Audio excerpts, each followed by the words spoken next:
Welcome to Kenton Teaches. Enjoy the video. In this video, I will show how to change Ram 1500 cabin air filter, updated.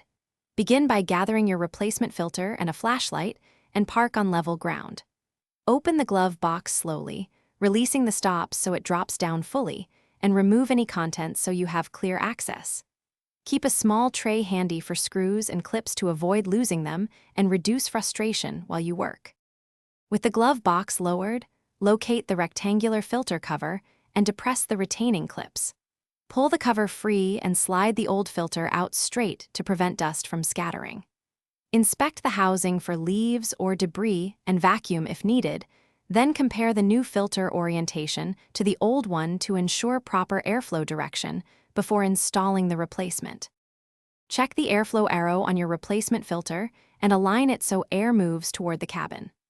Slide the filter into the housing until it sits evenly without bending the pleats, then press the cover back into place until the clips click. Restore the glove box by lifting it gently until the stops engage, return any contents, and test the HVAC system to confirm improved airflow and reduced odors. Thanks for watching. Please subscribe if this video was helpful.